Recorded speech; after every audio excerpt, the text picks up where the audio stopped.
Good evening, everybody, and welcome to another episode of DCI Motorsports Unleashed. We live? We are live. Welcome, everybody. Welcome. Good evening.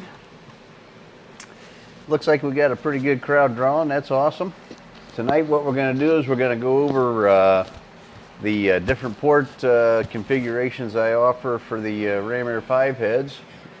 And some of you hopefully are returned from last week, and you've seen what features these heads have. This week we're just going to kind of cover what kind of horsepower potential these things have. And we've got some engine builds done already that we can give you honest numbers. They're not made up numbers, so hopefully I can remember all that, because I don't have a lot of guys, but we have a handful of them that do have the engine packages together. I don't know if the Tankersley's watch or not, but Tankersley's have a couple sets of the heads, and they run Super Pro, I think it is, whatever the 890 class is, but they run door cars against dragsters, which that's really tough to do.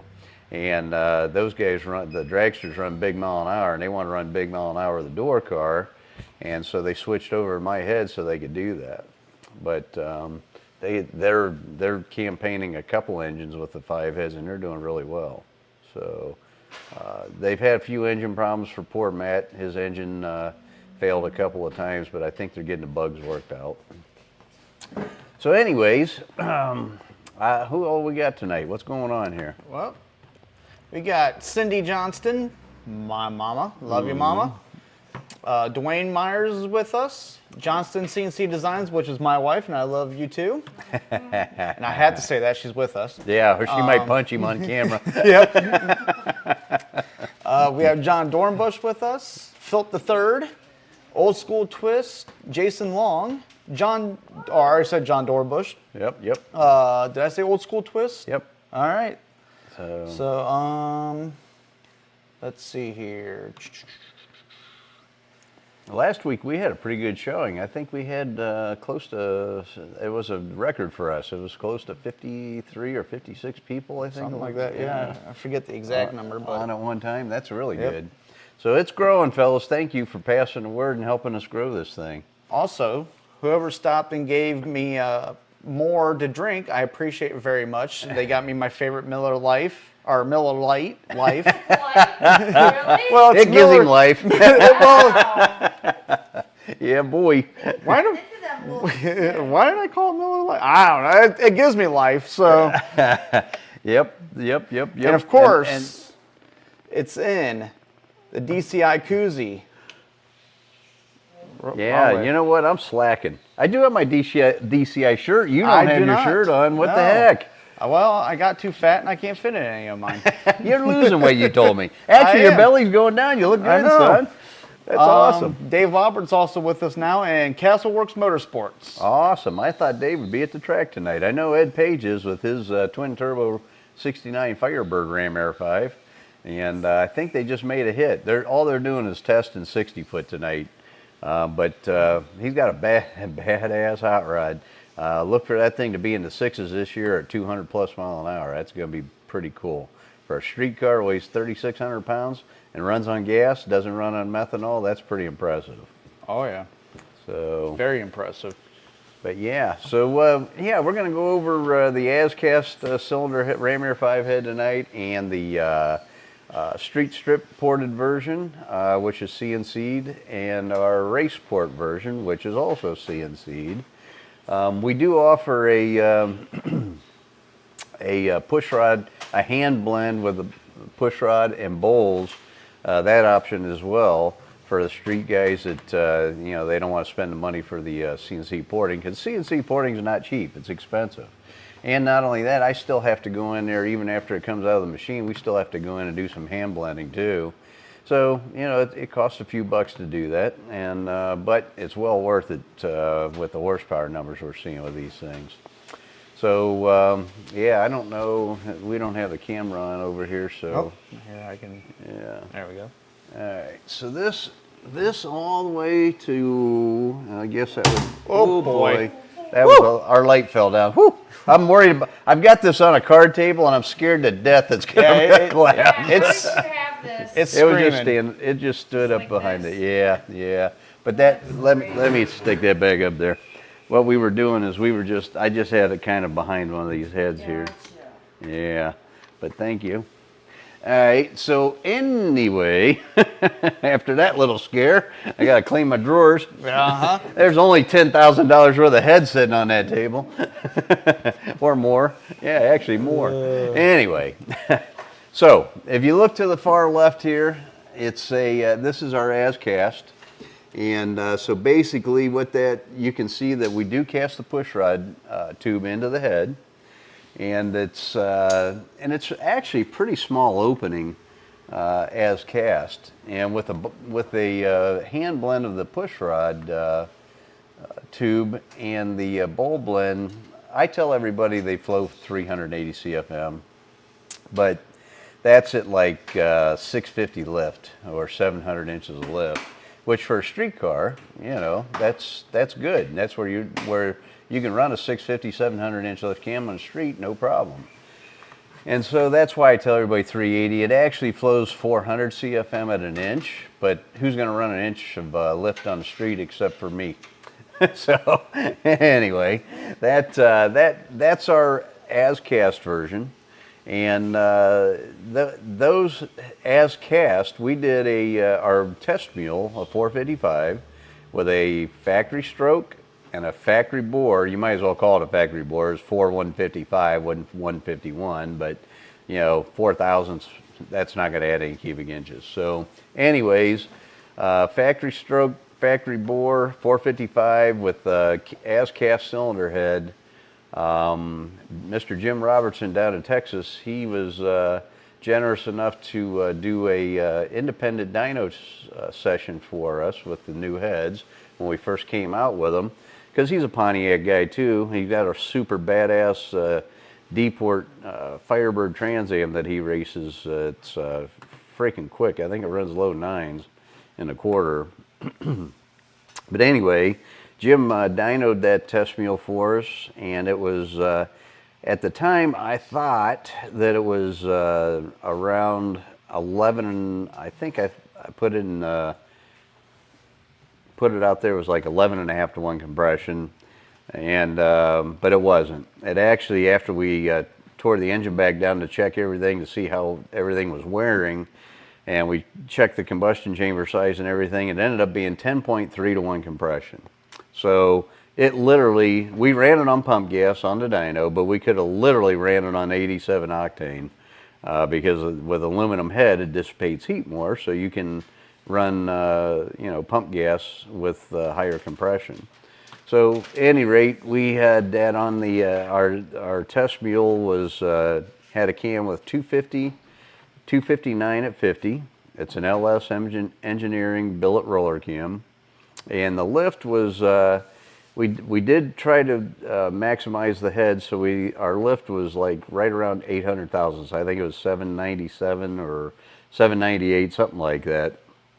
And that test mule on Mr. Robertson's dyno, I don't know if it's his, but a buddy of his or a shop where he works at, which is located in Texas.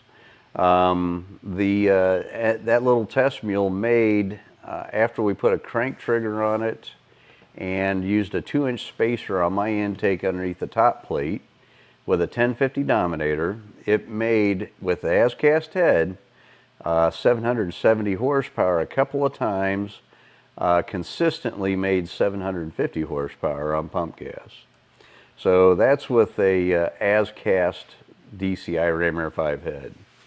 And that was with a 280 intake valve and a 172 exhaust valve, I believe is what it was.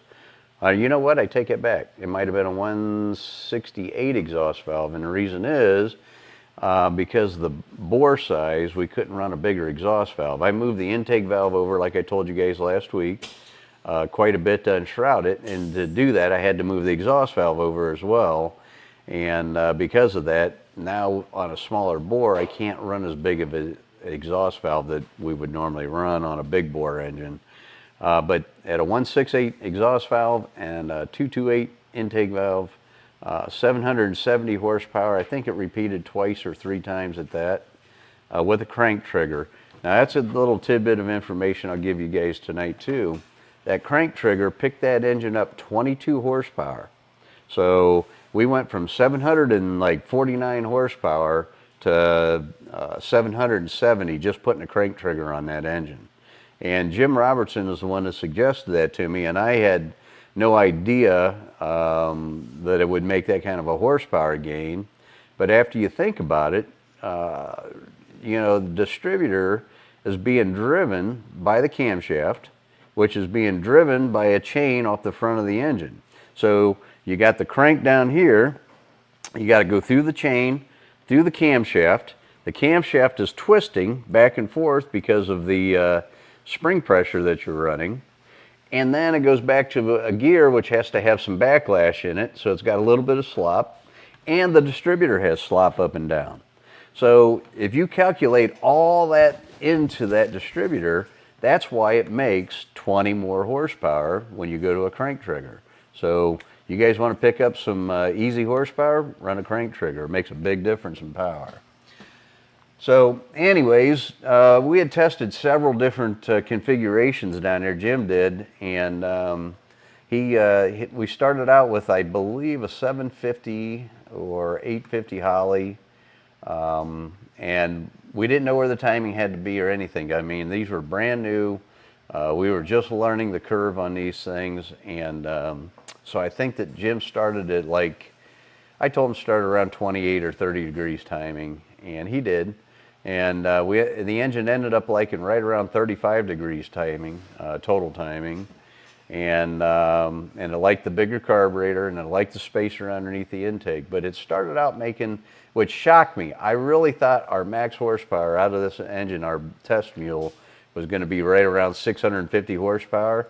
And I think it made like 670 right out of the gate with not being optimized, which that's pretty impressive. So, especially for a 10.3 to 1 compression engine with our as cast head, even though it's 400 CFM head. So anyways, a little bit down the road here, so we started playing with the heads and we started hand porting them. And I didn't have any CNC programs written until after I was able to play with some porting, because you know, once you know, they can change a CNC program, but every time they do, it costs you money. And it's not cheap for them to digitize a port and then write a program to CNC a port. So I wanted to make sure that whatever I was going to send them is going to work. And so we spent a lot of time on the flow bench and testing the cylinder heads on the engine. And we come up with our, which one is in the middle here. And I don't know if you can see. Let me switch. There we go. All right, so that's this one here. That is our street and strip port, which you can see the difference in the port size, okay? Not only, it's not necessarily taller, but it's wider. So we gave it more room around this push rod bulge is what we did. And, just another little tidbit of information. In this configuration here, with just a blend around the push rod bulge, you ought to hear the shrill on the flow bench whenever we're flow testing them heads. It's like I related to, and I think I shared with you last week, is I related to when we were kids. You take a blade of grass and put it between your thumbs and you blow through it, that high-pitched sound. That's kind of what it sounds like. I mean, it hurt your ears. Yeah, even with ear protection, it would hurt your ears. So the airspeed was tremendous. So we actually ended up finding out that the heads perform better when we went to the street strip. Everybody says, that's such a big port, but it slows the airspeed down around the push rod and really helps the head make power. So that head in the middle, our CNC street and strip, that head flows 460 CFM at, I think, right around 900 inches of lift. And that's with a 2-300 intake valve and we use a 174 or 172 exhaust valve because we recommend you use those on a bigger bore engine, not on a stock block. Although you can put them on a stock block, but you really should move up to a beefier block at that point because you're going to make quite a bit more horsepower. So this head here in the middle, I don't know if Jude Schnabel's watching tonight, but I call him Joe. Joe has a 535 with that configuration on there, and it's a pump gas engine. And that engine is making, I think he said he's making he's right around 990 horsepower on pump gas. And now that's 93 octane, not 87, but it's 93 octane. And it's an I think it's 11.2 or 11.5 to 1 compression engine. So it's a true pump gas engine. And the power's there. And he hasn't even dialed that combo totally in yet. He keeps threatening me with a good time and putting it back on the dyno. So hopefully he does and we can get some more power out of that thing. But he's got, on that configuration, to be fair, I got to give you all the technical on that. It is a 2-300 intake valve, 172 or 174 exhaust valve. I don't remember on his. The cam's a little bigger. It's 272, 288 at 50. I believe it's on a 116 lobe separation. My test mule had a 109 lobe separation, so it made more torque down low and power down low. So, and he's running a sheet metal intake that we had developed, and he's using that on there with, he tried it with my tri-Y header that I built first, and it actually didn't make that much difference whenever he put a big tube, just a straight traditional style header on the thing. I think he thought it was going to pick up quite a bit on the big end, but it really didn't. And then for anybody who doesn't know what a tri-Y design is, it's 4 into 2, 2 into 1. So it's what it does is it picks up airspeed tremendously and helps scavenge a cylinder. And it's really good for making mid-range torque. That's what that header design is good for. So anyway, he put I think he put a 2 1/8 inch tube, or built a 2 1/8 inch tube header with a 4 or 5 inch collector on it. And really, that it didn't pick up that much power, I don't think. And maybe if he's on tonight, he can pipe in. So He hasn't commented yet. Okay. All right. And so we have any questions so far on this? I feel like I'm going too fast. Well, let's see here.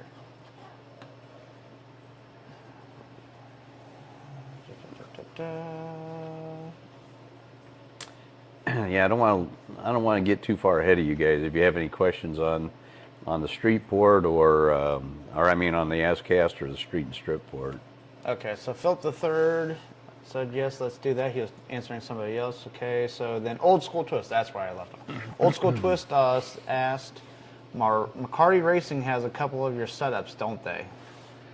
No, they don't have any. They make their own cylinder head. So then Lynn McCarty is, I don't think his brother has anything to do with it, but except for just cheerleader for him. But anyway, he developed his own cylinder head, and basically it's a stock configuration of the Ram Air 5, and there's a place for that. I didn't want to do. If anybody knows me, I do everything over the top. I'm not doing anything average, so I put the head on steroids, raising the intake and raising the exhaust ports, and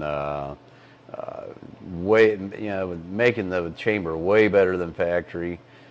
Increasing the airspeed is the big thing on this port, and Lynn didn't do anything. He just copied the factory one. So my configuration, the airspeed's a lot higher, the exit coefficient's way higher, and the line of sight is way better on my head, and it makes a big difference in power.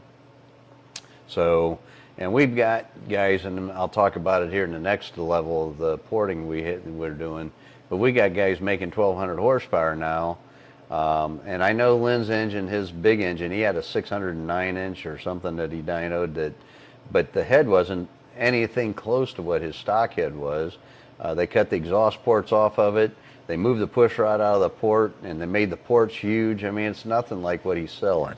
And it made 1,209 horsepower. Well, we got guys with the push rod in the port, with my head the way I sell them, making 1,200 horsepower now. So you don't need to take the push rod out, and you don't need that big cubic inch either. The biggest cubic inch that we have tested on so far, I do believe, is a 565. So yes, Old School Twist said he saw one setup that had, that was a 642. yeah, I don't think that they could ever get that thing to live, though, because you think about it, Pontiac platform's just not, we don't have enough girth there to support that kind of cubic inch. So maybe I'm wrong. You know, I'm talking out of school, and I don't mean talk bad about anybody. It is what it is. I don't think it lives. So.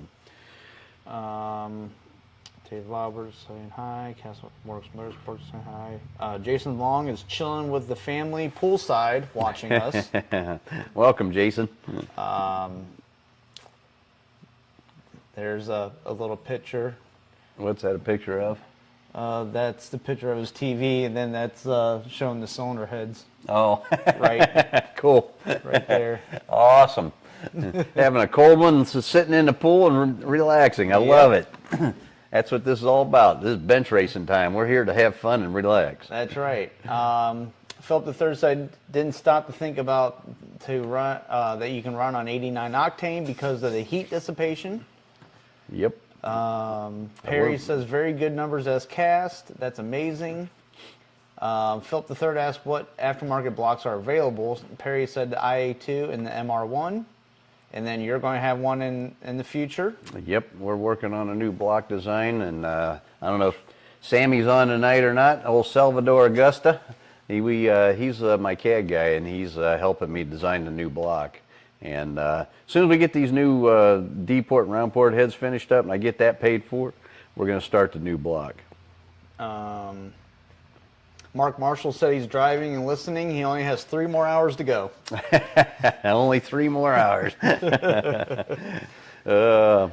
Mark's an airline pilot. He flies for American Airlines, and really good guy. We built him a 530, or was it a 535? I don't remember what a cubic inch. That might not have been a 535. I think it was a little bit smaller because we went with a 4350 stroke.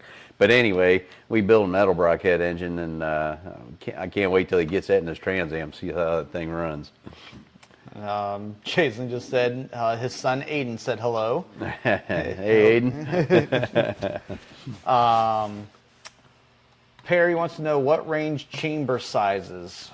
All right, so like I told you guys last week, we CNC all our chambers, and the reason is because I want them consistent, and I want to, if I ever decide that I want to change the chamber, I can do that because it's not cast. So with that being said, where these things usually land after the valve job on them is right around 88 cc's. Now keep in mind, I've got a 1-inch thick deck, not only thick deck, so that's what they all say. Yeah. Now I heard it was 6 inches. I don't know, but anyway, that because of that, we can mill as much. We could take a freaking ½ inch off this cylinder head and not hurt it. It still seal up. So you could literally machine this down to where the combustion chamber goes away, which you don't want to do, but and make it look like a diesel. You know what I mean? Just a flat surface. But because my valve drop is like 200 and it's right around 280 thousandths. Now, for you guys that don't know what valve drop means, what that is, it's the distance from the edge of the valve to the deck surface on the head. So that means that valve has to drop or come out of the head 280 thousandths before it's even with the deck of the head.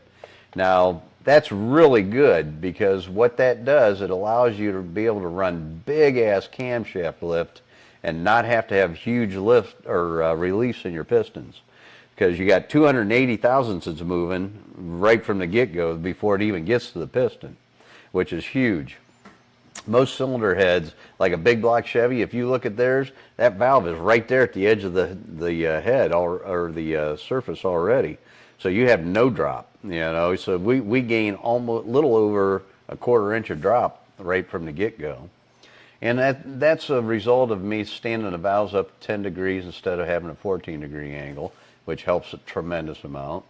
And the way I design the head, you know what I mean? So, but yeah, so that, where was we going with all this? I don't remember now. So we... You lost me at 1 inch depth. Oh, the combustion chamber size. So you can literally take 1/4 inch off these heads no problem before you even get to the valve being even with the deck. And that reduces the combustion chamber down to just about anything you want. I mean, you can make them 30 cc's if you want to. And for an NA motor, you might do that if you want 17-1 compression or whatever. But we can also soften the chambers, which means open them up and lay the walls back on them, and we can get the chamber as big as I think we've done so far, 110 cc for like a blower or a turbo deal. So we can go anywhere from 88 down to 30 and 88 up to 110. There's a big range. That's big a huge range. Yeah. And these are custom built. Every one of these heads are custom built. We don't have an off-the-shelf head. You know, we have off-the-shelf porting, CNC options for porting, but we don't build these heads until the customer calls and says, hey, this is what I'm building. We build the head for that application.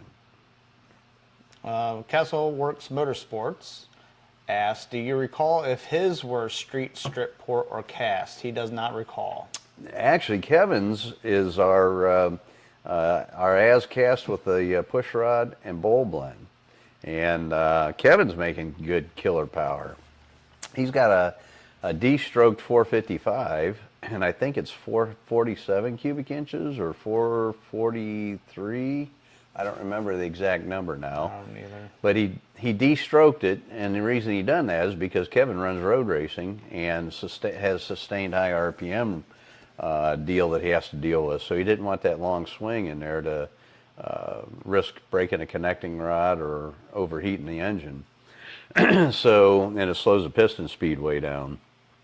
But Kevin made, and he found that that his cam wasn't degreed properly, but it still made, I want to say 635 horsepower or 645 horsepower. And I don't know if he ran it on pump gas or not. Maybe he can tell us here tonight. But Kevin's engine's got our pretty much as cast head on it, and 447 making 600. We'll just call it 650 horsepower because the cam wasn't degreed where it should be, and it's there was some power there. He probably is realistically close to 670, 680. Not to mention he had a smaller carburetor on. There were so many things that he could have done different to optimize it. And what he did was, you know, Kevin's smart. So what he done was he started conservatively. He didn't go in there and say, oh, I need a 1150 carburetor and I need 2 1/8 inch tube headers and, you know, this giant cam. His cam's very conservative. The carburetors were very conservative, and the header's very conservative. So for what he's got going on, that thing's making pretty incredible power. And now he's got that fuel, or not fuel injection, but the... Now he's got the stack carburetors. Yeah. He's got 4 Inglis carburetors on this thing, and he's finding these DCI Ram Air 5 heads love CFM, so he keeps increasing the throttle or the bore size of the Venturi and picking up more and more power. And I don't know where he's at now, but I know that his last outing he was real happy with the results he got from going bigger. And again, he's on YouTube with his combo, Yep. running in his Firebird. He does autocross. Yep. And road time racing. trials, yeah. Road racing. And now he's starting to get into that mile thing where you Yeah. do the standing mile run. And that's pretty cool too. And I think the last time he was out with that, and he's still working the bugs out of this thing, I think he ran around 140 mile an hour maybe. I don't remember. Yeah. So, but yeah, look him up on Facebook, Kevin Dunn. Kevin Dunn or Castle Castleworks. Yep. Works Motorsports. Yep. So, And he has a lot of cool shots of in view of the car and everything, and he puts a lot of work in his YouTube channel as well. So, and you'll see he'll have packages for these heads with those carburetors now, I think. yeah, he's making the intake manifolds for the Inglis carburetors on these cylinder heads, and he makes a really nice water like crossover junction, whatever you want to call it, on the front there. If you use his stack or I keep calling it stack injection. That's why I wanted to call it. It's not stack injection. It's carburetors. It's 4 individual carburetors, but it looks like stack injection, just a little bit different. But yeah, so he's making products for these heads and supporting our product, which is awesome. I want more and more guys to do that. So that I love it. Philip III says, do I write the check now or should he wait for your aftermarket block? And Mark Marshall's motor is a 522. 522, okay, yep. And Ed joined us. Chris Lincoln joined us. And Joe Blomey, hello from UP of Michigan. Ah, okay. I don't know how he got that handle, but All about the spelling. that's right. And then we got John Dornbush. I always say John Bush. yeah. John You know what, John? Dornbush. I can raise him, but I can't make him speak. Whatever, right. I get it from you. 10-inch valve, 10-degree valve. I thought those two. Yeah. 10-degree valve angle also helps with valve to piston clearance. Yes, it does a lot. Okay, and then Old School Twist said, my big block Chevy friend watched your show from last week and was blown away and said his heads were way too small for his setup. Very impressed with your time and research designing them. Thank you. That's awesome. I appreciate it when people from other camps come on board and say, hey, you know what, you got a good product. So I did, as you guys know, I've done my homework and I've done a lot of, I got 43 years of being in business experience, and I started as a carburetor shop, Don's Carburetor. And so anyways, I've always been intrigued by airflow, and I've started porting cylinder heads when I was probably, 18 years old, because nobody knew how to do it back then. It wasn't something that they did. Only the professionals did that. And I just kept perfecting it, and now I got what I got. Let me see. Hello. My mic must be lower for some reason. Why John can't hear you? Hey, No. John, how we doing? Can you hear us okay? It might be just, I might drop this mic. Yeah. I don't know. Let's see here. Mark Marshall said, Don is coming in loud and clear, but the sun is about half volume. Perhaps he's further from the mic. That's why I was checking it. Okay.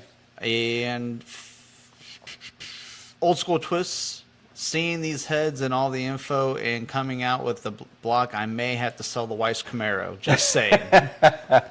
Well, love you, brother. I appreciate that. And you know what? I'd love to hook you up with a good set of heads in this new block that we're coming out with. We're going to make quite a few changes to that block, too. Some of you, I think I've mentioned it, may or may not know, but I designed the IA2 block back in, late 80s, early 90s. I don't remember when it was now. And any of you guys that have the old high-performance Pontiac magazines, they used to have a classified section in the back, and I actually put an ad in the back. So I can lay claim to the fact that I did design the block, because a lot of guys say I didn't, but I did.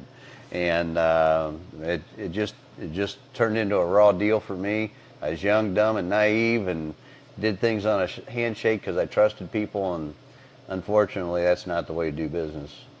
So, but anyway, that's neither here nor there. I just want to let everybody know I did design that block.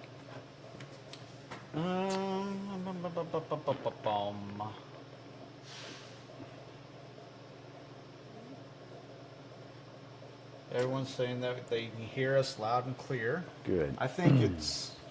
Is it your mic? Maybe that mic's messed up. Could be this mic just messed up, but You're gonna have to hold it close to you. Yep, because I can see it right here. See, it's peeking out. Huh. But if I put it over here, not so much. See. Got it. So I'll just hold it for right now. Okay. I don't see mine though. Where's mine? Yours is at? on the bottom. Oh, okay. Gotcha. Well, put it on your collar like I did have it. That's where I had it at. Oh, okay. Yeah. All right. Hey, we're still learning this Yep. stuff, guys. You know what? This is only like our millionth episode. Yeah. Practice makes perfect, okay? Exactly. That's what I say. Whatever I did is now coming in loud and clear. Good. Old School Twist said he is seriously waiting for the block in Ram Air 4 head since I have all Ram Air 4 set up with my twin turbos. They will. That setup will make plenty of power. Oh yeah. You know what? The my new cylinder heads, on the flow bench with the model that we had, flow 320 CFM, and that's I think right around 700 inches of lift. But that's what we get out of Edelbrock heads after we port them. So that's pretty good out of the box. And not only that, you guys are going to be surprised. I'm not letting all the cat out of the bag yet because I made a lot of improvements on those cylinder heads too, and I'll share all that with you guys eventually too. But all right, so if we don't have any more questions, I'm going to move on to the race port then. Yep. Let's move cameras. Let's see if I can. I'm going to move that. Yeah, light get all up in there in that. What's that? My goatee must be blocking the sound. I like that. And I talk lower than Don. Well, yeah, my dad likes to yell. He's very yelling. I'm married to a school teacher, and trust me, you know what? School teachers tell you, you got to speak up and speak clear. Yeah, well, okay. That's what I've been trained my whole life. I'm surprised you aren't that way. That's because I was constantly getting yelled at by the school teacher. Yeah, your mom. Yeah. All right. So anyhow, now this is our race port. And this is, this port's pretty good size. I can get 3 fingers in there. This one here, I can get 4 fingers in. All right. So not only did we make this port wider, we also made it taller. But you also got to remember, my dad's hands are like 5-year-old hands. So I got big hands. 4 fingers is like I don't think you do. It's like 2.5 inches. Okay, my hand's a little hand. Your hand is on the size of my hand. I got baby hands. Am I going to have to measure? I mean, I got girth. Look at that. Yeah. Good Lord. You got a little stump for hands, but got girth. My fingers are short, yeah, but I got white hands. Good God. You guys are nuts. So anyway, this is our race version, okay? And so we got a couple builds with this. One of them, I do believe that Joe Tankersley is running a set of heads like this on a 565. And he's got it in a beautiful 1970 GTO and Super Pro that runs 890s. It's a heads-up 890 class. But those cars are capable of going way faster than 890s. Now, Joe's car is because it's a full-body car, I believe it's right around 3,000-pound car. And for him to run the mile an hour that he's running with the car, I think he's running somewhere around 177 or 178 mile an hour in a 3,000-pound car. But the ET is only 890 because they throttle stop it back so that it only runs 890. How that class works is you both leave starting line at the same time, and the closest one to 890 without breaking out with the best package, meaning the best reaction time, and the closest to your ET wins. And so Joe likes that type of racing. That's what he does, him and his son Matt. And their head is very similar to this, and he's the one that's making right around 1,200 horsepower NA with a 565. And he admitted to me, he says, Don, he says, that's all I need. He says, we're not pushing this thing hard. And the reason is because they got to be consistent. They got to go back round after round. They don't want things breaking. So, could he get more aggressive with a camshaft, or could he get more aggressive with compression? Or, that's pretty much where you're going to gain power. Yeah, he could. And he probably can make 1,300 plus horsepower with it, which is pretty amazing for an NA 565 Pontiac engine. But he's he's not doing that because they need to go rounds for the type of racing he does. But anyway, I do believe that the engine that we shared here about 3 or 4 weeks ago, the blown Pontiac deal of Don Sloboda's, I think his head is configured much like this one is. And that's the one that made 1,840, was it 1,840 horsepower on E85 pump gas? Yep. I think so, at only 18 pounds of boost. 1843 or something like that, yeah. So these heads have a big potential. Now, Ed Page has kind of a crossbreed between, because Ed's one of my first customers. God love him. He believed in me so much that he took the leap. And so anyways, he's got kind of a hand-ported crossbreed between the street strip and the race port on his deal. And Ed Page right now, still figuring things out. He's making, I don't know, probably, if I had to guess, right around 2,500 horsepower at the flywheel with twin turbos, twin 88 turbos. And not only are they smaller than what most of these guys run, they're antiquated. And I'm not saying that to pick on him, but he bought them turbos like 15 years ago with the intention of doing what he's doing right now, and he had them, so he used them. You know what I mean? He just bought a couple of I think they're Pro Mod style turbos from Rodney Butler, and once he goes to those, that's going to be whole new game for him. He's gonna see a big increase in power when he does that. So it wouldn't surprise me a bit. We don't see him go over 3,000 at the flywheel, and probably close to 2,500 at the tire. So that'll be interesting to see too. But yeah, this port, this race port with that configuration, you see the opening on it. Another thing we do too is we put an O-ring around there so that you don't have to use an intake gasket. You just put an O-ring in here and it seals up the ports against the intake manifold. But anyhow, in this configuration, these heads with a 2350 intake valve flow in excess of 500 CFM. Now, when I told guys that we were going to have a 500 CFM cylinder head for Pontiacs 5 years ago, just only 5 years ago, they looked at me like, yeah, you are freaking nuts. You lost your marbles. Go away. Don't talk to me. But now, we have a 500 plus CFM cylinder head. And it's got enough cross-sectional area to feed that much airflow. And so I tell you guys all the time, you can't race a flow bench. So I don't really care too much about what the flow bench says. Although when you make the port bigger, give it more cross-sectional area, you're going to get more airflow or CFM through the port. And for this head to flow 500, the best we've seen so far, me personally porting these and playing with valve jobs or whatever, the most I've seen so far is like 514 CFM. I'm getting reports back from customers that are getting 530 CFM. And I don't know what size valve they're running or anything like that. But for the valve size, let's say if they're running a 2350 or 2375 valve, for that valve size, we are competing with some of the best big block Chevy heads on the planet.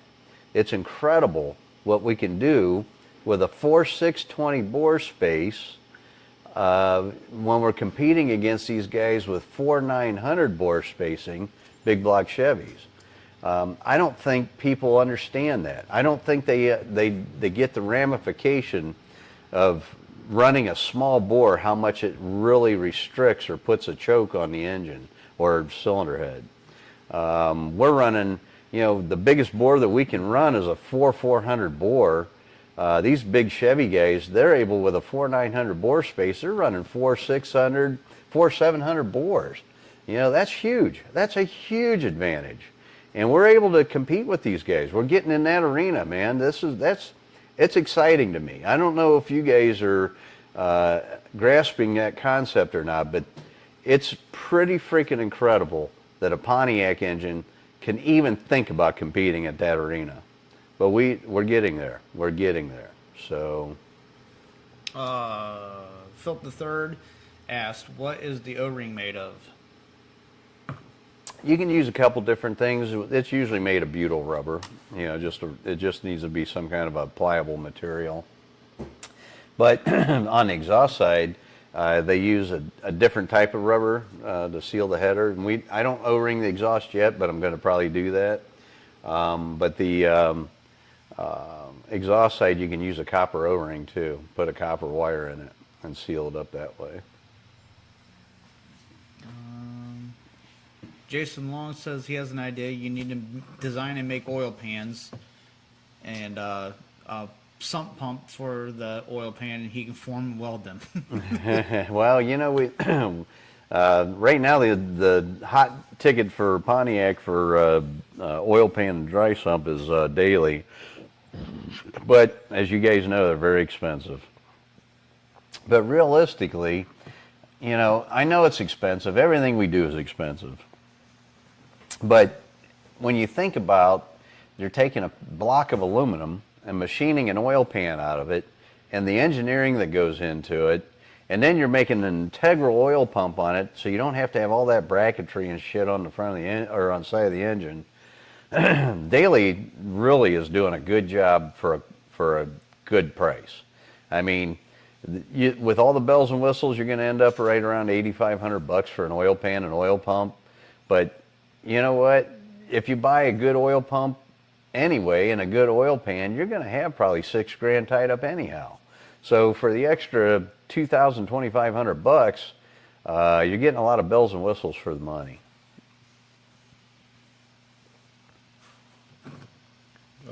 Philip III said it is keeping up with the big dogs. And he also wants to know, what do you mill the O-ring slot with? 0.125? That I don't know, because I don't do it. the guy at CNC Portsmouth Heads does it for me. But I would imagine he's probably using an 1/8 inch. I'm not sure. It looks like it might be maybe 3/16, 1/8 inch. Yeah, it's a pretty good sized groove. And it's deep too. Yeah. So you can run a thicker O-ring. Yep. So yeah, I don't honestly know. But the other thing is too, whenever you go to this level of head, I mean, you know, when you get to the race port, that's when last week we had a couple guys asking if we use the thread certs, and we do. When you get into this level, the spring pressures are, 1,400 over the nose, and you're boosting it, so you got higher cylinder pressures and all kinds of things going on. And anybody that's run a blown deal knows that you can't run an aluminum rocker on a blower or turbo deal that's got a lot of boost, because it's the camshaft's trying to open up the valve when the cylinder's got a lot of pressure in it, and it'll break an aluminum rocker. So you have to run a steel rocker on those. And I recommend steel on the intake and exhaust, and I recommend those even for NA motors because it makes them way more durable. I spent a lot of time too, guys. You got to understand, the valve train geometry on these cylinder heads is second to nobody's. And when I say that, what I mean by that is we design the rockers so that the tip pattern is really tight, which is what you want. You don't want a real wide sweep across the top of your valve stem. And the push rod, this is even more important than the sweep across the valve stem. The push rod on the rocker, whenever the rocker's opening, the push rod's moving in, okay, moving back out, in and out, in and out. And so the way that we designed this with the fulcrum points and everything, and the angle that we made our pad, and the angle the valves are and everything, the push rod doesn't move a lot back and forth a whole lot. So that reduces deflection a little ton on push rods. So, and what that means is you can run a lighter push rod. You don't have to run 1/2-inch push rods with these heads. We've got guys running 9,500 RPM with this head with a 3/8 push rod with a 135 wall. Big Chevys, because of the valve, their push rods are coming up like this and moving. I mean, think about all the deflection going on there. That's why those big Chevys have to run telephone poles in them things. They're half-inch push rods. They're freaking, some of them are 9/16. They're huge, and they're 210, 240 wall thick, and they're heavy. John Dornbush. Philip III said 0.125 is 1/8 and 0.0625 is 1/16. I sent you tools. Well, maybe I didn't hear what you said. I thought he said 0.125. Yeah, no, he did. Okay. We were talking just 1/8 inch instead of calling him 0.125. Yeah, right, exactly. Yeah, he did send me a whole box of tools. I haven't even got to use them yet. They're pretty. Perry asks, what choice of oil pan wet sump? Well, we went over that a couple weeks ago, and that I like the Milodon Pro Touring or Road Race pan. And the reason I like that is because of all the trap doors inside there. Keeps the oil around the pickup. Even if you're going around corners, it even helps with drag racing whenever the front end's up in the air. And man, I learned that lesson the hard way. I had an 81 Grand Prix that I used to drag race back in the day, and had stock suspension on it. So we had to get the front end in the air to keep the tires planted, because I only ran a 10-inch wide tire on the car. And anyway, I was picking the tires up off the asphalt probably about 1.5 feet in the air, and I was running a Moroso deep sump pan, but it didn't have any baffling in it, no baffling in the back. And I was losing rod bearings. And when I say losing them, I wasn't hammering them out, and I didn't create a rod knock or anything, but when we tear the engine down, we see an excessive wear on the bearings. And so I determined what it was, is we needed to put a baffle across the back of the pan so the oil wouldn't climb up the back of the pan when the front end's up in the air. Makes a huge difference. And after I did that, no more wear on the bearings. Bearings come out of the engine looking like new.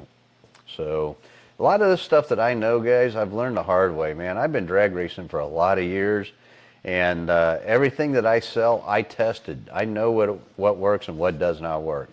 So there's no guessing. I'm not guessing of what's going to work or what's not going to work. And if I don't know, and I haven't tested it, I'll tell the customer. I'll say, listen, I don't know. We'll try it and see. If you want to be a guinea pig and you want to try it, let's do it. I'm game. But I'm going to think it through before we try it, too. If I don't think it's a good idea, I'm going to tell you, no, we're not doing it. But, yeah, so. Castle Works Motorsports says, sorry I had to step away, but he has a 446 cubic inch on race fuel. De-stroked the engine to make the torque curve more linear to prevent lighting up the street tires that we have to run in this series. Oh, okay, they got to run a street tire. I didn't know that. Man, that thing's got to be a handful trying to get it hooked up. Yeah, well, that's why I had to detune it. All right. And then, oh, go ahead. I think even detuned it spins the tires. All right. Mark Marshall said, this may be a dumb question, but when you increase the valve size, do you also increase the port in the bowl area in the valve seat, or does the larger valve just flow better? Well, you're gonna have to, it's all in the combination and all correlated. So, yeah, whenever you increase the valve size, you're gonna increase the bowl size too, which obviously is gonna increase the discharge coefficient. And there's a magic number for that. And for street cars, you want to maintain somewhere around 89 or 90% bowl. What that means is you take the valve size and you multiply it by 89% or 90%, and that's how big you want your bowl underneath the valve. And street cars, they respond really well if you keep that bowl size fairly conservative, because you don't want to kill your low end torque. So that's another thing that we can discuss real quick. So whenever somebody says, man, you're porting my head, you're going to kill my torque, that doesn't kill your torque. What kills your torque is, think about a garden hose nozzle, the old-fashioned ones. Remember the ones that you had to screw them to open them up and they were shaped like this at the end? That's a Venturi effect, okay? And that's the same thing that's going on with the port. You can have a big port, but you got to have that venturi at the end. You got to create a venturi, and what that does is that picks up the airspeed past the valve, and it creates torque. And so with a street car, you want that venturi pretty conservative. You want it to have a nice venturi there. With a race engine, because you're running at a higher RPM, very seldom does a race engine see less than, say, 5,000 RPM. You know, you can start getting a little bit more liberal with that bowl area and run 91, 92%. With this head, because of the long short turn and the line of sight view that we have, I don't know yet because we haven't played with it on my stuff, and I'm not going to do it to customers. I'll do it on my stuff. I'm thinking we're going to be able to run maybe up to 94% bowl, which is freaking huge. Nobody does that. Nobody. So that right now my restriction in my head is the valve bowl area. And that's because it's designed that way. You want it to be designed that way. You don't want your restriction at the push rod or somewhere in the center of the port. You want it at the valve.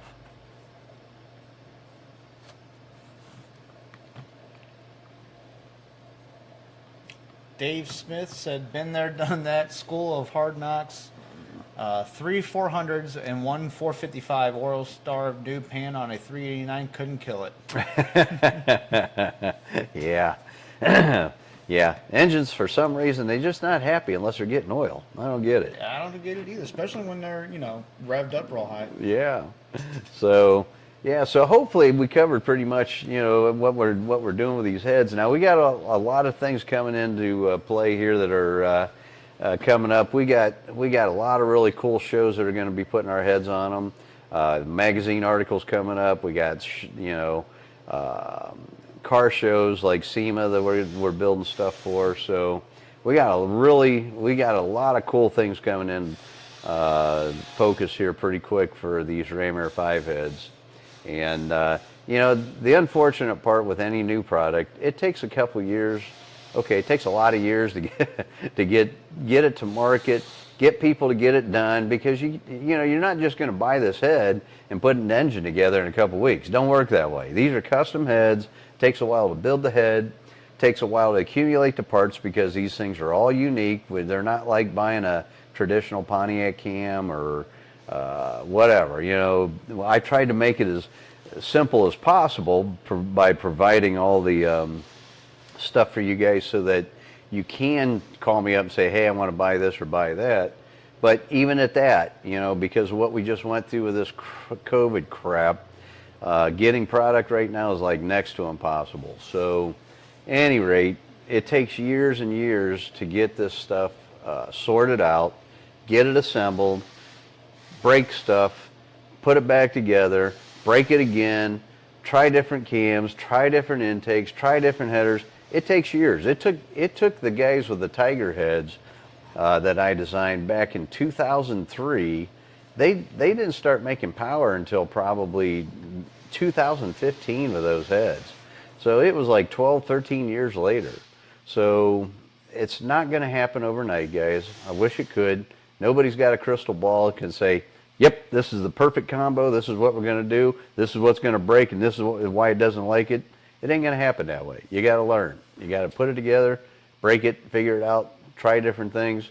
And then once guys start seeing that, then you can start copying it and, you know, being more consistent with it. So, but right now, we're not there yet. We're still learning. We're still getting things worked out.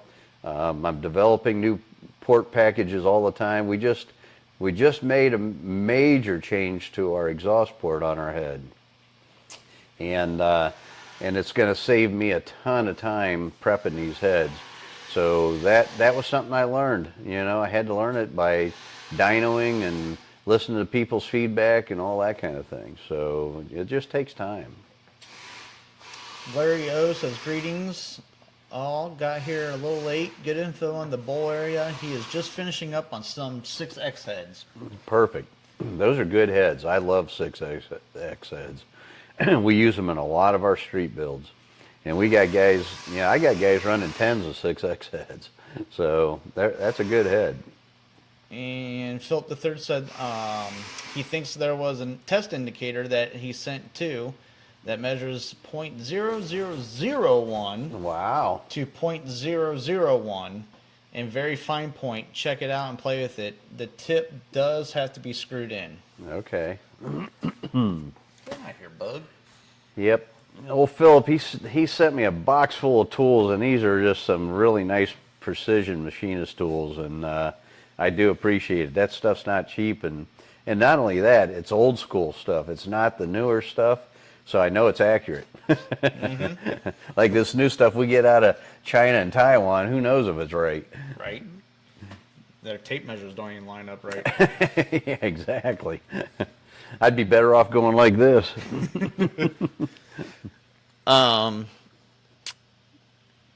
So what port would you recommend for just a street combo and a one just single turbo Pontiac 400 motor? With a turbo? Yep. I would do the street strip port. Still a street strip? Yep. Oh yeah. Heck yeah. Because the street version, well, we'll call the street version, which is still a race head, but the street version is the port speed's way too high for a turbo or a blower. It would choke it off too bad. You gotta relieve that push rod area, and you gotta do a lot of port work to the exhaust to get it to flow good. So that we got on Mom's car. I have the as cast with a push rod bowl blend, and there's a video I shared it with something on Facebook today. Of it doing a burnout? Yeah, well, not doing a burnout. I got that one too, but it's the one where I took it out for a cruise and showed everybody. You lay into it, and because it's got a 273 gear and a 2400 stall converter, it doesn't get to its power band until the thing's rolling about 45, 50 mile an hour. When it does, as soon as it gets into power band, boom, it's on a rev limiter. it revs right now. It goes from 4,000 RPM to 7,000 instantly, which is pretty cool.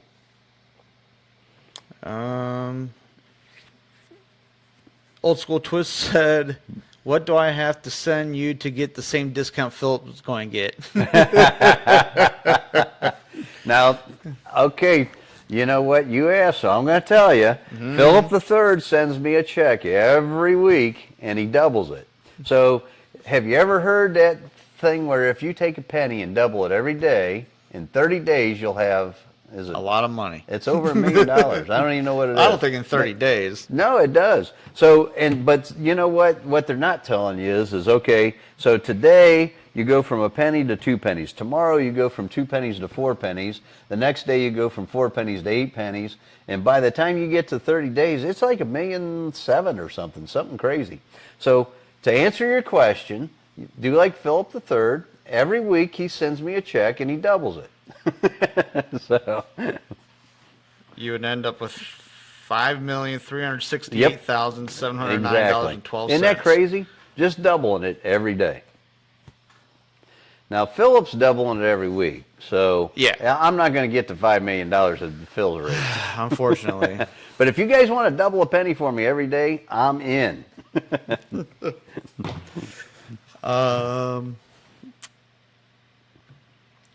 Michael says, but 6Xs are all smog heads. They are smog heads, but they work good. There's nothing wrong with a smog head. The 5Cs, the 4X, the 6X, them heads all work really well.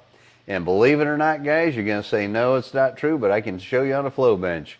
They flow better than the old D-port heads. So you already start out with a better head right out of the box. Philip III says, yep, had them for years, just don't need them anymore, and I'm sure you can use them. All I need is a dial indicator and a degree wheel and my dial calipers. I'm going to do one more engine. I hope it's one of yours. That'd be awesome. I'd love to have you do it, Phil. Yep. And my boy's going to end up with a great deal of them tools because they're nice tools, and I don't know if he has some of that stuff. So nope. I'm going to give that to him. And we'll be using it for, hopefully, if you start getting some CNC machines in here. Yep, that's the next big thing besides the block for me is we're going to buy a 5-axis CNC machine so we can start doing our own CNC porting and maybe even, I mean, that one machine's going to get limited, but maybe we can even machine our own cylinder heads in-house too. That'd be nice. I'd love to be able to do that. Old School Twist says he lives in Illinois and can't do that. Philip used to live in Illinois. He got smart and moved so he can do that. Yeah, Illinois, they've been you people over. I don't know why you even live in that state. That's as bad as California. California. Larry O said, is there a big advantage in filling in the heat crossover? Not a big advantage, but it does make a difference. You know, if you fill in the factory heads with the heat crossover, I'd say it's probably worth about, believe it or not, 15 horsepower. Mm-hmm. So, and it's free horsepower if you do it at home. Mm-hmm. Just if you do it, just make sure you heat the head before you pour that aluminum in there, because man, oh man, if you don't, I learned the hard way. It spews out and puts holes in the ceiling.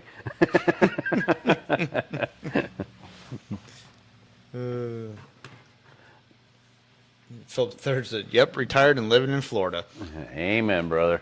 I'm going to retire and go to South Carolina someday. Someday. Right now I'm hitting the gas pedal. You know what, guys? I'm going to be 63 this year in November, and I'm working harder now than I've ever worked, although I've worked pretty hard in my business. But now it's getting so fun that I got so much stuff going on right now, guys. Today I was busting to the seams. My phone rings off the hook, and that article they just released in Hemmings Motor News, man, that was a good thing for me. And they didn't even do anything but put a picture of my cylinder heads and mention me briefly in there. And it's incredible the amount of interest that it generated. But anyways, with the new heads I'm coming out with, the Ram Air 5 stuff that I got, the new engine block that I'm doing, we're going to just keep going. We're going to keep developing more and more and more. Intake manifolds, valley covers, oil pans, like, I don't remember who was mentioning that tonight. Jason. Jason, yeah. So Jason mentioned. And the more I can incorporate you guys to help me make these products, the happier I am. I want to create entrepreneurs. That's a goal of mine. You know what? If we don't do this, the United States is not going to survive.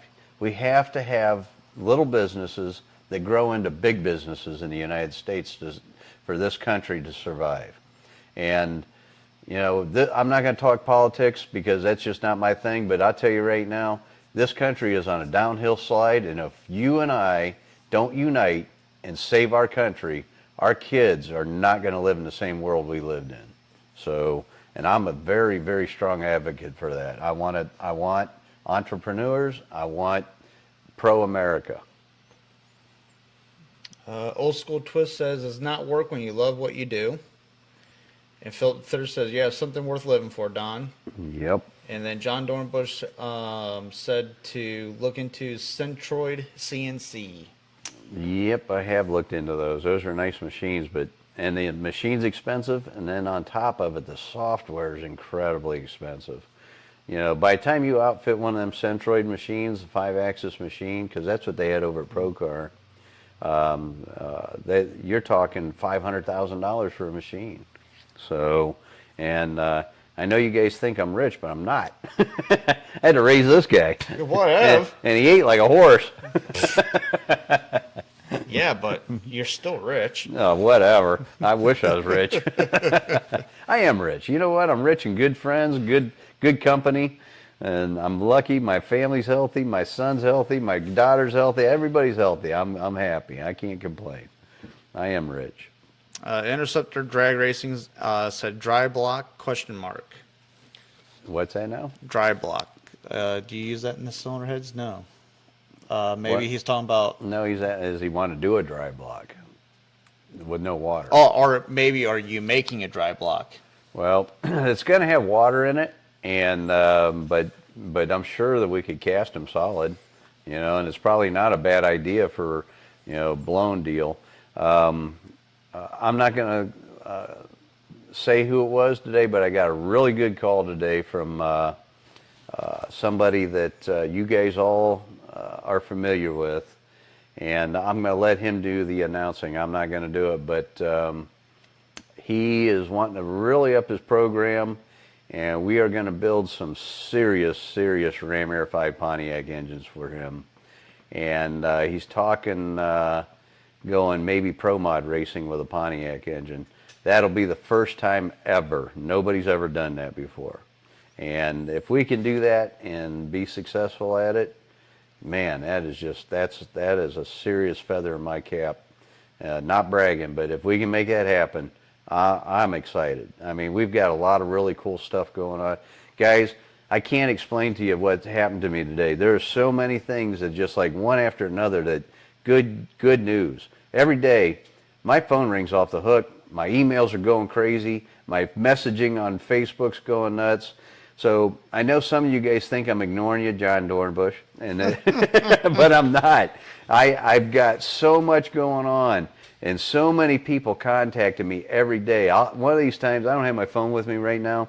I'll scroll through my messages, show you just one day. It's insane the amount of messages I get.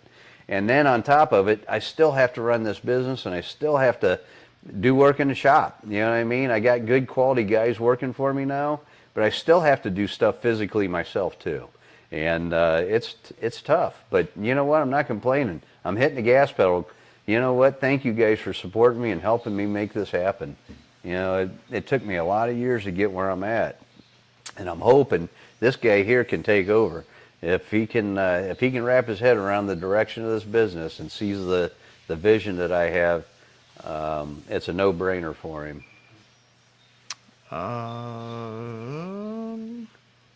Phil Thurst says, why I do for what I do is because you appreciate it.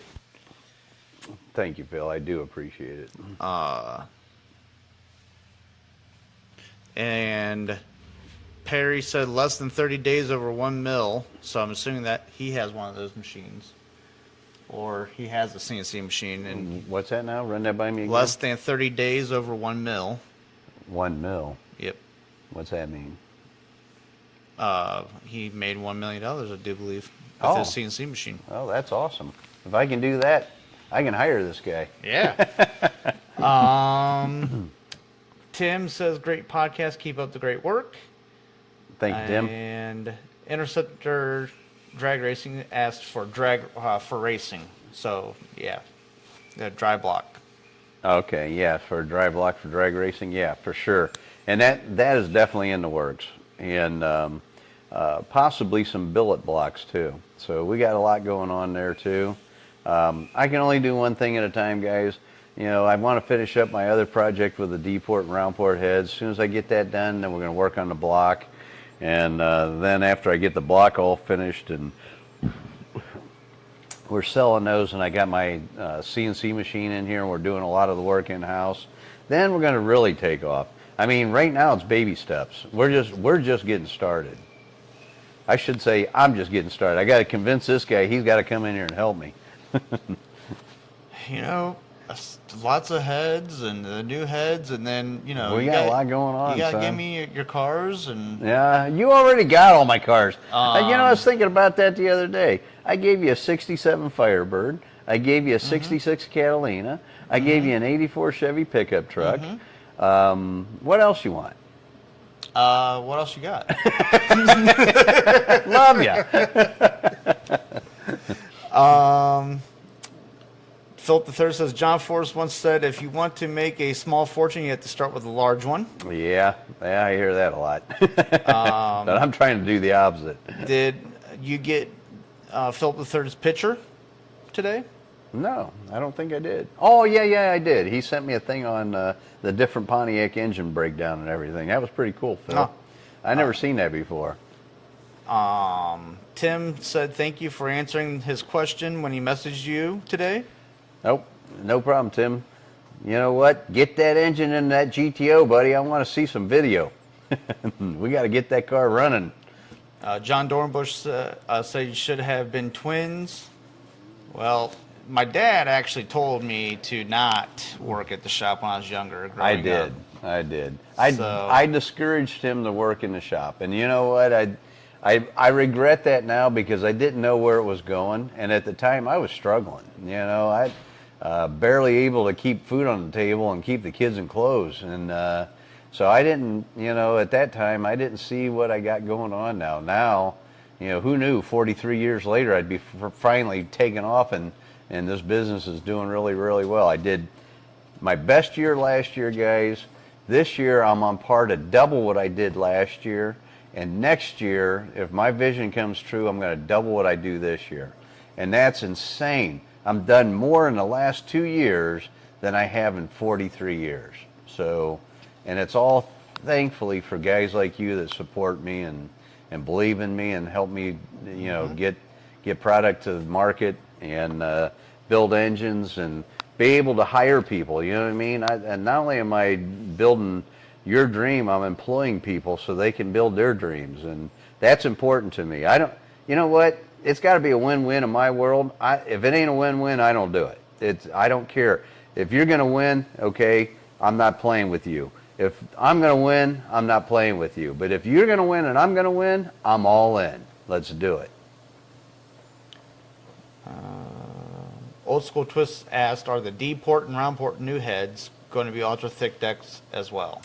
They're as thick as I can make them because we couldn't raise the ports up and still maintain, you know, off-the-shelf headers and intake manifolds. And those castings, Pontiac, the decks are really, really thin on Pontiac iron heads. Even the Edelbrock head, you know, anybody that runs an Edelbrock head, they finally realize that, you know, every season if you run a turbo or a blower or whatever, you have to mill that head every year because they warp. And my head's probably going to be the same way. I'm not going to sugarcoat it. It is what it is. It's the platform we're working with. I made it as structurally strong as I can do. I made those decks as thick as I can get them without hurting coolant, and it is what it is. We got to deal with what we got to deal with there.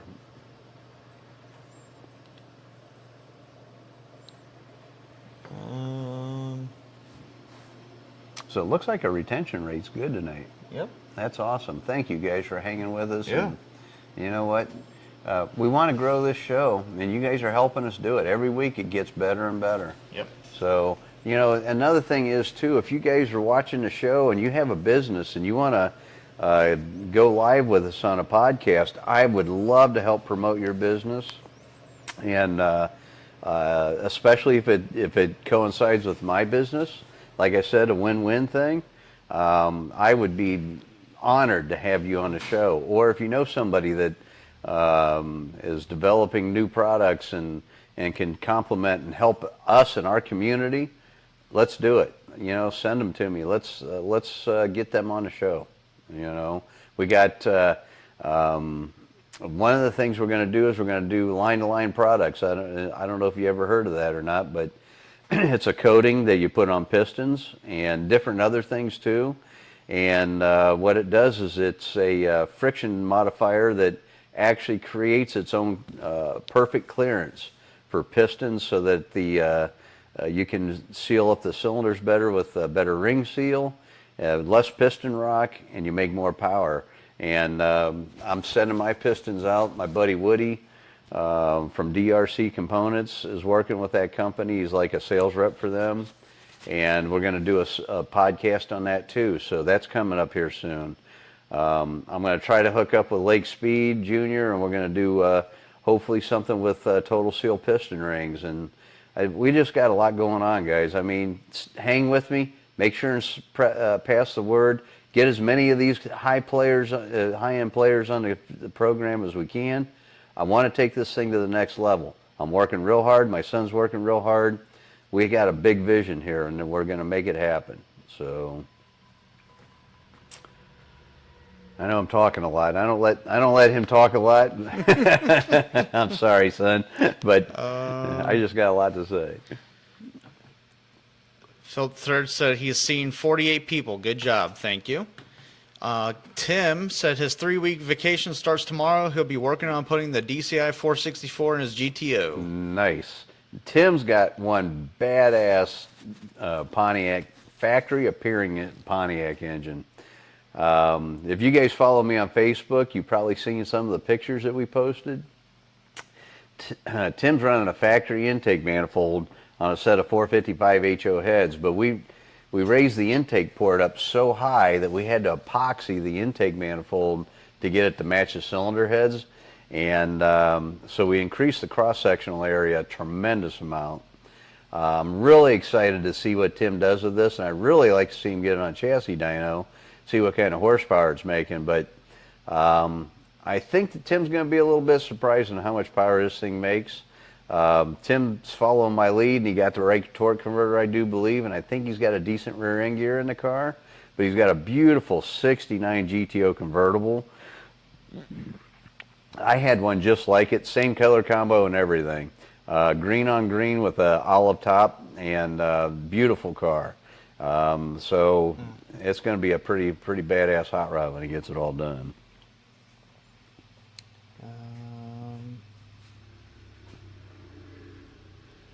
So I'm trying to make sure I don't repeat anything real quick. Interceptor Drag Racing said on the blocks, are you going to design no coolant between the heads and block? So in other words, have a dry deck? Yeah, we can do that. You know, and that we can drill the holes for the dry deck. We can offer them both ways maybe. Whenever I do the CNC program, we'll have some that are dry deck and some that are not. And we might even put the O-ring in the decks too. So we can put a fire ring in there for the guys who want to run a blower or a turbo or whatever, or nitrous. But yeah, we got a lot of, you know, and any suggestions like that, message me and let me know what you'd like to see in a block. I can't think of everything. I mean, I've got a lot of experience and I know what fails, and I've done a lot of, I'm making those improvements, but if you guys have some ideas, man, you know what, I'll whatever it is, if it makes sense, we'll do it. We already are going to make the block stronger. We're going to try to increase the bulkhead strength. We're going to do the multiple bell housing things, not only Chevy and Pontiac, but it's going to be some of the late model LS transmission stuff, so we can use a 4L80E or a 4L60E or whatever on the back of this block. We're going to change the motor mount configuration, so you can run an LS engine mount, so we can put these things in maybe a late model Camaro or late model GTO and run a Pontiac engine in these things. And basically what we're doing is we're developing our own brand and our own line. We're making our own brand. And I want to compete with the LS stuff.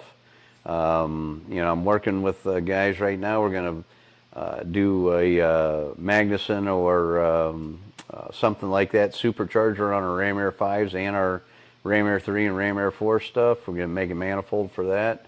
There's guys, just stay with me. I got a lot going on, and I can only do so much. I'm not a millionaire, but as we make money, I invest all the money back in my business. I live in a moderately small house. I don't live extravagantly. My Suburban's a 2007. It has almost 400,000 miles on it. I don't care. I don't need all that flashy crap to be happy in life. What makes me happy is developing new products and bringing them to market. That's what makes me happy. I love doing that. So Philip III says he wants to see a ham and cheese sandwich on a block wrapped in aluminum foil. Well, and drive from California to Ohio, and it'll be ready to eat. No. Perry says no, double the penny thing. LOL. I didn't make a mill yet. John Dornbush put skirted cross bolt mains. So you know what, I thought about that, John, and I don't think I'm going to make every block like that. So what we may end up doing is some kind of a casting that bolts to the bottom of the regular or traditional Pontiac block that will skirt the block and tie all the mains together and compartmentalize the thing for dry sump too. And that'll be an add-on. Somebody can buy that and add it on, and then we can do the line bore on it and make it all work. But I'm not going to make every block like that. John Dornbush said, just go ahead and spend Brandon's inheritance. We don't mind. Oh, trust me, I'm doing it. Oh, yeah. I had a customer in the shop today, and he goes, you know what my goal is? He says to leave a nickel for my kids when I die. Well, that's fine with me. I'll take the cars, like I said. No. This is all going to go away. Yeah, into my garage. Actually, son, I hope you see the light and you start coming around and make this your world. And that's what I hope. John Kennedy said, I'm glad you are into Pontiac. We need more people like you to help the Pontiac world get more powerful. That indeed is what we're doing. You know what? They call us dinosaurs, but I got a good friend and pattern maker that's local to me here. His name's Todd Buttermore, and they're into the flathead Ford 4-cylinder stuff. And I tell you right now, I cannot believe how big that market is. And those flathead Ford 4-cylinders have been gone since the 30s. So, you know what? I see light. I see light at the end of the tunnel. Mm-hmm. We're good for at least another 50 years. Provided, man, we're not going to the political thing, but provided our world stays the same. Well, with that note, it is 8:26, so... It's 8:26 already? Holy Yep. cow, where the heck did the time go? It flies by when you're I was talking just about going to DCI get Ram another Air beer V because heads. I'm trying to keep up with Philip III, damn it. Well, good luck with that one. Well, I guess I'm laying on a 2 beer a night, so... Well, once again, guys, thank you for joining us, and you want to let them know what next week's topic's going to be? I don't even have a clue yet because Yeah, I haven't thought perfect. that far ahead. Yep. So you know what? Make a suggestion to us, and we'll read the comments. You can make it even after we go offline here. But I need a topic for next week, or I need a guest. You know what? If there's somebody that wants to be on the show that's doing something cool, let's do it, man. Let's get you on here. Yep, absolutely. So, again, thank you guys. We're getting closer and closer to setting new records. And we've had a lot more new people comment tonight, and that's a great thing as well. That is good. Thank you And, for participating. That's huge for us. Yes. That tells us that you guys are watching. You're interested. Well, not only that, it makes us so that way we have something to talk about. Yeah. Like I don't have that problem. Well, something else to talk about. Oh, okay. All right, guys. Well, you know what? Thank you so much for showing up tonight. I don't know how many of you guys are back from last week, but I'm welcome back and thank you. And please share so that we can grow this. This is awesome. It's fun. You know what I mean? It's a relaxing time. Everybody can grab a beer and we can bullshit. You know, it's bench racing time. That's right. So, all right. Well, good night, everybody. Stay safe, and we'll see you all next week. good night.